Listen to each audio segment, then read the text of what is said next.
स्वागत है। कांग्रेस ने उपचुनाव की सीटों पर प्रत्याशियों का ऐलान कर दिया है। हर बार की तरह इस बार भी कांग्रेस में टिकट बंटवारे को लेकर कई सवाल खड़े हो रहे हैं। खासतौर पर खंडवा सीट को लेकर अरुण यादव की अचानक दावेदारी से पीछे हटना चर्चा का विषय बना हुआ है। 2 ट्वीट को भी चर्चा के विषय बनाया हुआ है। अरुण यादव और पूर्व सीएम दिग्विजय सिंह के ट्वीट। राजनीतिक गलियारों में चर्चा है कि अरुण यादव की जगह राजनारायण सिंह को मैदान में उतारना कांग्रेस की बड़ी रणनीति का हिस्सा जरूर है, लेकिन राजनारायण सिंह दिग्विजय के करीबी माने जाते हैं। सवाल यही उठ रहे हैं कि इसका फायदा उन्हें मिला है। सुरेंद्र सिंह शेरा भी टिकट के लिए पीसीसी चीफ कमलनाथ के संपर्क में लगातार रहे, लेकिन वो भी पिछड़ गए। बीजेपी कांग्रेस के टिकट वितरण को लेकर सवाल उठा रही है। बड़ी जल्दी उन लोगों की कतार में खड़े हो रहे हैं, चाहे दिग्विजय सिंह जी हो या फिर कमलनाथ जी हो, और आप भी कह रहे हैं कि नए लोगों को मौका मिले, जबकि आप भी अभी ऐसे ही जी उनके साथ कंपेयर ना करिए। उनका बहुत बड़ा ओहदा है। मैं तो गांव का कार्यकर्ता हूँ, छोटा सा, जो कांग्रेस का झंडा लेके कोशिश करता है गांव में काम करने की। उच्च स्तरीय मतलब नेशनल लीडर्स हैं ये लोग, और उनका जो भी निर्देश आदेश हम कार्यकर्ताओं को होगा उसको करेंगे काम उस पर। और इस पूरी खबर पर हमारे साथ हमारे विशेष संवाददाता मनोज सैनी जुड़ गए, उनसे हम बात कर लेते हैं। मनोज जी, आपसे हम अब ये जो बात करने जा रहे हैं बेहद ही खास इसलिए है क्योंकि अभी हमने एक बाइट भी सुनी है।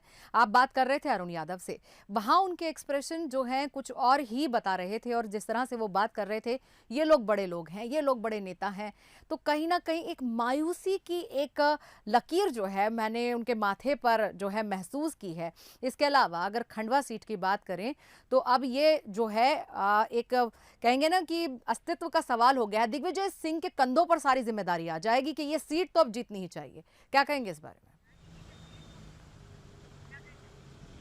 देखिए शायदा ये बात हम इसलिए भी कर रहे हैं कि आज भारतीय जनता पार्टी के सीनियर लीडर और सरकार में मंत्री भूपेंद्र सिंह ने ये सवाल खड़े किए थे कि जिस तरह से अरुण यादव को दरकिनार कर कर राजनारायण सिंह को टिकट दिया गया। राजनारायण सिंह वो हैं जो दिग्विजय सिंह के नजदीक माने जाते हैं और उन्हीं के समय वो विधायक भी रहे हैं, तो सवाल उन्होंने खड़े किए थे। लेकिन इससे पहले जो आप सुना रहे थे अरुण यादव से जब पूछा गया तो उनकी बात में भी कहीं ना कहीं तंज भी था, रंज भी था। तो ये दिखाई देता है कि कांग्रेस के भीतर लगातार जो बातें चलती रही है कि जो सेकंड लेयर के नेता है उनकी बातें नहीं सुनी जाती, नहीं चलती। कल उन्होंने कहा भी था जैसा कि मेरा संवाद से कहीं दूरी बना के रखते हैं बड़े नेता, एक बड़ा सवाल खड़ा किया था।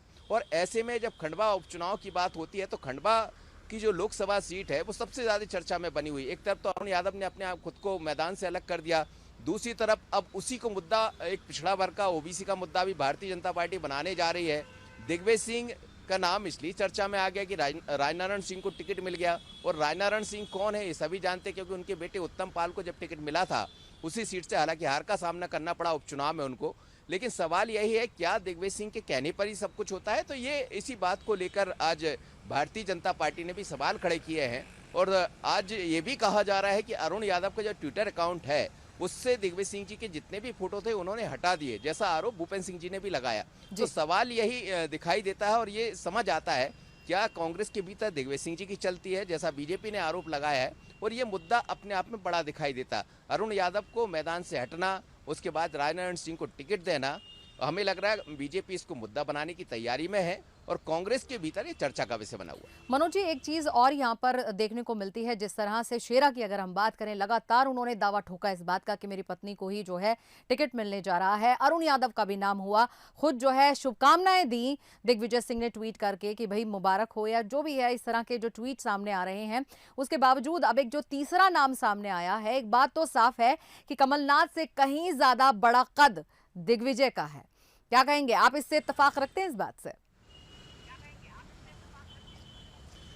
देखिए वो दिखाई भी देता है, हालांकि कमलनाथ और दिग्विजय सिंह दोनों एक दूसरे के पूरक माने जाते हैं, ऐसा कहा जाता, लेकिन राजनीति में जो दिखता है वो होता नहीं है, जो होता है वो दिखता नहीं है, और इसीलिए चर्चा का विषय बन जाता। लेकिन जहां तक बात दिग्विजय सिंह जी की कर रहे हैं या अन्य मुद्दों पर जैसा आप कह रहे हैं, तो निश्चित रूप से अभी तो दिखाई देता है दिग्विजय सिंह जी बहुत सक्रिय है। अभी देखिए यूपी की घटना को लेकर भी वो सड़क पर उतरे, या छोटे छोटे मुद्दे हैं उनको लेकर सड़क पर आ रहे हैं। 2 बार के मुख्यमंत्री रहे, बड़े सीनियर लीडर हैं, तो वो जानते हैं कि मैदान में मुझे आना होगा और जो मैदान में दिखाई देता है उसकी ज्यादा चलना ही है। और दिग्विजय सिंह तो वैसे भी इस मामले में घाघ लीडर माने जाते हैं, जैसा जी। कांग्रेस के भीतर से भी चर्चा होती रहती है, वो जो चाहते हैं वो करा लेते हैं, और अब वो दिखाई भी दे रहा, और इसीलिए सब तमाम तरह के सवाल खड़े हुए हैं। लेकिन खंडवा लोकसभा चुनाव अब हमें लगता है कांग्रेस के लिए भी मुश्किल भरा होगा और बीजेपी को भी सोचना पड़ेगा। जी हाँ, बिल्कुल ये साख का सवाल बन जाएगा। अब आपका बहुत बहुत शुक्रिया हमारे साथ जुड़ने के लिए, तमाम जानकारी देने के लिए। अब देखना यही होगा कि बीजेपी किस पर दाव खेलेगी, क्योंकि अब बहुत जल्द बीजेपी भी अपने उम्मीदवारों के नामों का